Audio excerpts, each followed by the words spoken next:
Welcome to Dream Farm. Today is going to be our midsummer whole farm multi-projects update. And Jordan, you haven't been here for, I think it was probably sometime in May, right, when you were here last? I think so, yeah. So a lot of this stuff is going to be new to you. Yeah, I still haven't seen the bees. Well, we'll see them before we're done here. No, it should be a lot of fun. All we're going to do is basically just drive around and just randomly stop and point out stuff that we think is interesting, that really aligns with a lot of the things that we talked about earlier in the series. You know, projects that we did either this past late winter, spring, some of the food plot ideas that we tried, and we'll show you if they worked. So with that in mind, let's jump on the four-wheeler and head up the trail. Dream Farm is brought to you by Whitetail Institute, research equals results. Hunt Stand Pro Whitetail app. Hoyt Archery. Stealth Cam trail cameras. And PH Outdoors food plot drills. This plot to our right is our starting point, Jordan. This was a spot that I wanted to experiment with planting beans and then spraying the beans with Roundup. So I drilled them in on 7.5-inch rows with that PH Outdoors drill. Came back a little while later, sprayed Roundup, cleaned it up as best I could, and then I planted the sorghum on 30-inch rows using the corn planter into the beans. This is sorghum? Well, there's a lot of volunteer corn in there. I was gonna say, I couldn't really tell what it was at first. Yeah, we talked about it last year. Do you try to kill the volunteer corn or do you embrace it? Well, when you got volunteer corn and beans, you potentially could kill it, but we can't kill the volunteer corn out of sorghum because they're both in the grass family, and there's no real easy way to do that. But you'll see the sorghum is doing pretty awesome. There's a couple different varieties here that Whitetail Institute wanted me to test. So you'll see some tall sorghum and then you'll see some shorter stuff, but they're both grain sorghum. If I had to guess, I would say the tall sorghum is only going to serve a practical purpose if you got a really high deer density, because when the grains start to form, they have what's called the dough stage on sorghum, and if you have a lot of deer and that grain head is real accessible, they'll eat it all in September, or as soon as it starts to hit that dough stage. Well, with the taller sorghum, it's above their heads, so it lasts longer. Then either they'll figure it out and they'll snap it off later in the fall to get it, you know, with their mouths, or the winter and the weather will bring it down to nose level. Potentially the taller sorghum might give you some winter food where otherwise you might not. I got you. So that's about the only, in my mind, the only true role that it plays, because it's pretty high. I mean, it's head high. It looks like corn. Like well, that is corn, but I'm looking over here to the right. Oh, yeah. I mean, it's tall too. Yeah, it is, yep. So, yeah, the other thing is, what did the beans look like coming up through the sorghum? And that's, you know, I would say the sorghum is definitely shading it out now, but boy, those beans came up strong for a long time coming up through that sorghum. Yeah, they're dense. Yeah, yeah. And I think that this, in my mind, is a realistic option to keep in mind and continue to experiment with. The one thing that I did learn, and we'll see it on some of the other fields, is if you had a lot of weeds the year before, you got a lot of seed, a lot of weed seed in the seed bank. Well, it's really hard then to do this, because it's not easy to eliminate weeds from sorghum. You know, it's nice with beans, because if you use like an enlist bean or something like that, I mean, you can spray it with glyphosate and enlist, and you can basically wipe out everything. And then the next year you shouldn't hardly have any weeds in there to deal with. But if you're just planting sorghum, especially if you got sorghum and beans together, you don't have a lot of options of what you can spray on there. So you end up with a lot of weeds. So you have to rotate. I guess that's my point. Because if you don't rotate, if you put sorghum onto the same spot where you had sorghum the year before, you're gonna have a massive weed problem. That makes sense. So you kind of got to keep one area clean, and then you can go sorghum beans there the next year. And then the spot that you had sorghum the year before is probably gonna have weeds. You know, so it's gonna have seeds. So you gotta have some way to clean that up. And there might be other rotations that make sense, but that's a pretty obvious one to me. I did put the trail camera out, one of the stealth cam revolvers, on a plot right after I planted this blend. You know, right after I planted the beans, you know, sprayed them, killed them, and then came back with the sorghum. And it's kind of fun to see how that grew. because I've got almost like a time lapse, you know, not technically a time lapse, but you can see it. You can also see the deer going down the rows between the sorghum and eating the beans out. That's funny. Yeah, so it's pretty cool. We'll post that here too, just so people can see how that progressed, you know, during the early summer. Gosh, these flies and bugs are terrible This today. is literally like living in a zoo. It is. Like, Every ecosystem is on yes. fast forward. I think that, I don't know if it'll come across on camera, but I've never seen this dense of a crop or just a plant life ecosystem anywhere. I mean, it's pretty unbelievable. Well, and it's in the woods too, Yeah. with the things we've been doing with the TSI and the burning. Yeah. And we'll talk about that a little bit, but the biggest result of that I've seen, and you'll see it right here, I mean, there's almost no deer damage. Yeah. I mean, there's beans and the deer aren't eating them. Why? Yeah. Well, it's because there's so much food in the woods that they don't have to come out and pound my food plots. So I think that's another thing that's been really interesting to take away from all of this habitat work, you know, turning cover into food like we talked about. Well, one of the side benefits of that is they leave your food plots until they probably are going to need them more, which would be, you know, fall, winter. They're not pounding them during the summer as much. So yeah, you'll be really shocked when we get up on the ridge how little they've been out into some of these bean plots, where in some years, I mean, they eat them to the ground. Right.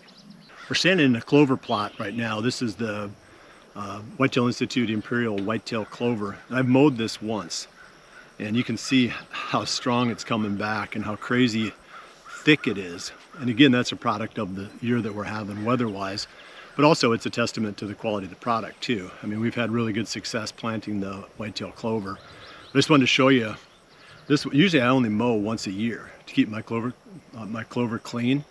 I don't mow it for the reasons that some people talk about, you know, to make it so it's more, you know, leafy matter, whatever. The deer do that. They keep them mowed.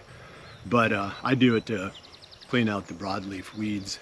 So you can, if you mow clover, you can keep it pretty clean for the duration of the clover. But you can see this one's pretty impressive, and needs to be mowed one more time before, you know, I give it up for the year. But I'd say sometime in the next week I'll mow this. But this one's been fertilized, pH is good. That's the key. You just got to take care of all those details. I'm going to show you something else here that I find really interesting. There's some Queen Anne's lace growing in the clover plot, and the deer are eating that. They're eating the clover too, but what we've learned just watching what they browse on, there's a lot of naturally occurring weeds. You know, I think the scientists like to call them forbs, but they're basically weeds that the deer eat. And that just means that naturally these are nutritionally dense, or the deer wouldn't necessarily be eating them now. They're digestible, they contribute to their overall health. So finding a way to create as much of that as you can in the habitat, in the cover, on your property, not only, like I said earlier, it takes the pressure off your food plots, but it contributes to healthier deer. I'm almost afraid to ask. Yeah, you're not going to want to make this next trip, I don't think. Is this a thistle patch? Well, there's supposed to be some red osier dogwood down in there. We experimented, Amos and I, with putting a whole bunch of multiflora rose, like building a multiflora rose cage around a patch of dogwood. Well, it turned into a thistle and multiflora rose cage. Somewhere down in there, there's hopefully some red osier dogwood. So I'm going to venture down and see if it's in there. And I'm sure the deer aren't eating it. Gosh, they'd have to wade through all these thistles and all of that multiflora rose. But that was the idea, because the deer are so keen to eat all of that red osier dogwood that they can. You know, they don't let it grow. Just put it in the least possible accessible place. And then cage it in with multiflora rose. Yeah. So, because that'll rot away. And as the rose rots away, then hopefully the red osier will establish. But well, do the thistles bother the deer as much as they bother us? no, they don't. I mean, it's like, kind would of. they bed down in there and stuff? Yeah. I don't think they care about the thistles. Yeah. I don't think they like wading through the rose bushes. I mean, they're hard. They're almost impenetrable. But yeah, let's see what happened down in there. We're gonna have to wait till next spring to tell if this worked or not. There's just way too many thistles and other weeds. There might be red osier dogwood down in there, but gosh, it's really getting crowded out. I would say if we're serious about that, we'd have to do weed control for that too. We can't just let the thistles and everything else run wild, because the dogwood isn't going to be able to compete with that at this stage. We didn't have to go too far for our next update here. This is one of the hybrid willow trees that we planted 2 years ago. And if you remember, Jordan, they were like 10-inch long cuttings. Yeah. No, they were rooted. They were little, like I don't know, inch diameter maybe. At most. Little sticks with roots. Yeah. Yeah. So we stuck those in the ground, and then last year they grew some. But they were more like a tall weed, or like a very, very flexible stem. Like they were tall. Yeah. But I didn't know. Whippy. Yeah, I didn't know these were the same trees. I saw them driving up. I was like, what are those? These are the trees. Yeah. Yeah. Now if you look at the base, and we'll show you that, they're considerably bigger diameter. So they're growing. They're not all surviving, but you look down through here, and most of them have. I'd say 75% survival. The deer like to eat them, and this one is growing past the deer. Obviously, it's tall enough now that the deer can't get to it, but some of them are still kind of fighting that battle, the hybrid willow versus the deer battle. But it's cool to see that these things do what they're supposed to do, which is grow really fast and potentially create a screen for this property. So we like the idea of having some way to keep the deer from seeing us when we're coming and going, and these hybrid willows are going to play a role in that. Now we're going to talk about the direct seeding that we did. This would have been October of 23, this area. And there's a walnut tree right in front of us here that's, gosh, it's almost keeping up with the hybrid willows. They will grow fast, and that was one of the reasons why the forester wanted walnuts in the mix when we planted them. And we didn't put a lot of walnuts in. And obviously they're valuable trees, but we just didn't want tons of them in here. We didn't want the area dominated by walnut, but they grow fast. And then we're going to go up on the hill behind us, and we'll show you how these oak trees have done with 2 really good growing seasons. Some of them are turning into little small trees already. This is what I find interesting this year, is looking at these little oak trees and seeing how much they've grown this year. There's like a little spot, I'm not sure what they call it. It's like a growing point, and anything above that is this year's growth. This one's probably put on about 12 inches, but I know we can find a few here that are 16 to 18 inches of growth just this year. I would give this tree another year probably of weed control, weed support, and then it should be able to fend for itself. Some of them here that there's some that might have 3 growing seasons, but most of these have 2. But the ones that are really tall, I mean, we've got some trees that are probably 4 feet tall out of those direct seedings, because we had one that almost failed in 2022, and some of those trees did make it, and you'll see those are significantly bigger, and those are probably good to go now without any more weed control. But these shorter ones, they definitely need at least 1 more year. Another thing I find interesting here in the direct seeding is the fact that the deer eat the red oak small seedlings way more aggressively than they do the white oaks. We've got quite a bit of swamp white in here also, and I remember on that southern Iowa farm where we had a lot of deer, the only oak trees I could get to grow from bare rootstock and turn into anything were the swamp white oak. So I don't know if the deer just don't favor eating them for browse, but they definitely, I can see going through here, they definitely favor the red oak. I have a question. Ask your question. What are you going to do about all of these weeds? Yes, that is a question and a half. The thing that I noticed, biggest difference between direct seeding up here in northeast Iowa versus down in southern Iowa is the fertility of the soil and how many weeds you get. We never dealt with weed control at all down there.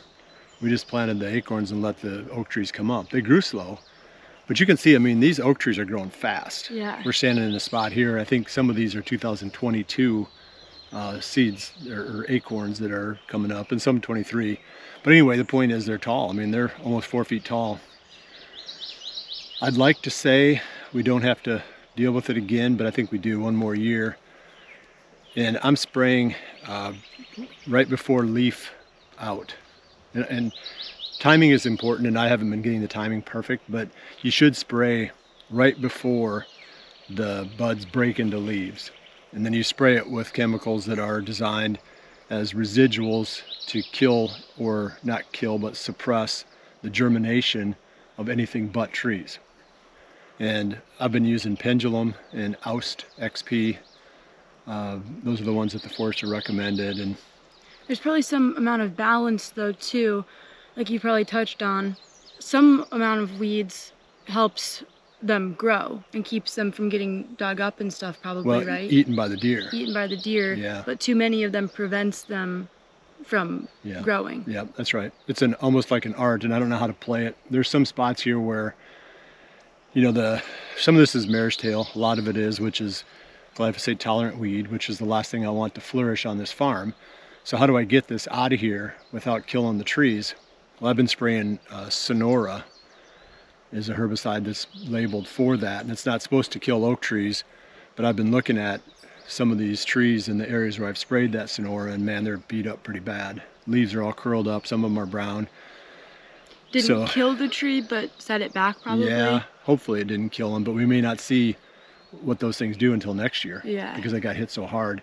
So it's really tough. Weed control is the biggest thing, and the best thing to do is what the forester says, and that's just spray it with the residual herbicide right before the leaves pop, and then just hope that that carries through most of the summer and gives you enough of a growth that if you do that for a couple of years, mosquitoes, if you do that for a couple of years, eventually you've outgrown the weeds and then you can just let it go.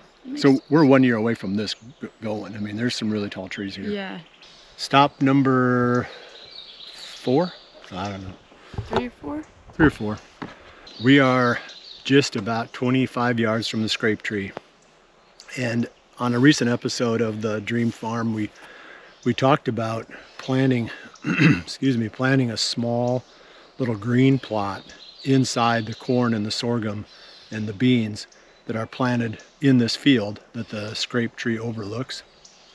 And I was going to be really curious to see 2 things. First, is it going to grow here in the shade? And then second, will the deer be attracted to one little small spot out of this whole field if it's different?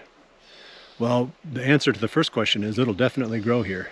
This looks really good. So this was Whitetail Institute winter greens, winter peas, which is a mix, or not even a mix, I think it's just a single seed that we poured into our blend, and then their Oats Plus. And it's coming up really, really good. And that was only a week ago that I planted this. And it's very fertile soil, so this will do really, really well. I'm glad we did that, because it's going to make this spot even better than it would otherwise. Jordan, I'm sure you remember April of 2024. I do. We spent 7 or 8 days planting small trees and shrubs on this open ground. 5,000? 4,000? 4,000 something. 4,000 point some additional hundreds. I remember every single one of them. They did pretty well though. We're standing in a spot now where this would be hazelnut, and mostly hazelnut I see right here. I'm sure there's some chokecherry nearby that I see a chokecherry that have done really well. That's the one thing that these rainy seasons, even though they bring in a lot of weeds, they also cause the stuff that you plant to do really well. Mm-hmm. So can it be done? Yes, it can. Can you change the environment? Yeah, you can, but it's going to take a lot of years before we really see this effect. But there has been a dramatic difference Yeah. between even 2022 and now. I mean, it yeah. looks like a completely different place. Yeah, but even these little bare rootstock I'm thinking of, or rootstock plantings, it's going to take a long time before they fill in. Yeah. Once they establish, these are all thicket forming. Mm-hmm. So this hazelnut will spread out, the chokecherry will spread out, the plum will spread out. So it should hopefully occupy every year a little bit more of this open ground. At some point we'll have to spray it more aggressively to get some of the weed competition away, to let these things continue to expand. But for now, we're just letting them get established. 2 stings later, I've learned that what Ben said is true. The bees get more and more aggressive as they get closer to the fall, more protective. Boy, they were really docile about a month ago. You could walk right up and sit next to the hive and they just come and go. But man, I got 10, 15 feet away from it and they just came after me. I got stung twice. It was like immediately, a bunch of them went from just kind of crawling around to They were not happy about you coming to visit. They attacked. Once in the ear and once on the shoulder. But that's why they have beekeeper suits. yeah, I just should have put one on. So let's talk about the bees real quick. We did put 2 hives of bees on here, and we've been trying to follow that progress right along. We've got an update to do when we finally pull the honey out. So the one hive did really well, and the other hive, believe it or not, fell way behind, and they kicked the queen out and started over with a new queen. And we actually saw them. Carson and I were here when they swarmed off. Thousands of them took off and left with the old queen. Bees are so wild. They are. God made them very unique. Yes. I mean, they've got a lot of systems and things that they do that it's just way too complicated to have somehow evolved. But anyway, the one is going to produce honey for us, and I'm excited about that. You're saying you think 3 gallons maybe? Yeah, as much as 3 gallons, hopefully, out of that one hive. And then the other one probably won't make much this year, but maybe there'll be enough bees there that we can separate and have either 3 or a total of 4 hives next year. The one definitely has done well. Lots and lots of bees in there. The other one fell behind. But the priority there, or the behind. Yeah. Oh gosh. We should have avoided this segment of the episode. The whole point of having the bees here was to improve pollination on all the plants. So if we have thousands and thousands and tens of thousands and maybe someday hundreds of thousands of bees, we're just going to get better overall production of everything that grows, because they're going to be here. They're going to, oh no, they're going to exist in such a way as to continue to pollinate and keep everything going. So we got. And we like honey. We do. Oh, we like honey. Yes, yeah, I eat honey like every single day, sometimes multiple times a day. Yeah. So yeah. I think it's cool. I want to have a stand at the Des Moines Farmers Market next summer and sell honey and other random things. Yeah, we could sell woodchucks and mosquitoes. We got all kinds of stuff we could sell. Barn swallows. One more thing we're going to talk about before we wrap up the first segment of this episode. I planted a food plot up the valley from the building with the idea that potentially it could either become just and remain a food plot, or possibly it could turn into, say, a wildflower patch. If we get serious enough about our bees where we want them to have more food close by. I mean, the way they went after me today, I'm not sure that I want them even here, let alone feed them. But anyway, that's doing really well. That was planted to, I think I started with beans when it was sod, and that didn't do really well. So I came back, and once the sod started to mellow out, and I drilled Whitetail Institute SummerSlam and Power Plant into that. I mixed them together and made my own little brew there, but it's doing really well. And that's basically, it's going to be food for the deer, even though they may not need it, but it starts to establish that area as something that long term we could either put it into clover and have a whole lot of clover flowers for the bees right around the corner, or potentially we could put wildflowers in there or something else, or if we abandon the bees completely, it could be corn or sorghum going up through there. We had a lot of projects to cover, and I got a little bit long-winded along the way. So we're not going to be able to do a full update of the whole farm on this episode. We're going to break it up into 2 parts. So we're going to stop part number 1 right here, and we'll be back again in a few days with part 2. I appreciate you joining me. See you right back here again soon for the next episode of Dream Farm. And remember to always dream big.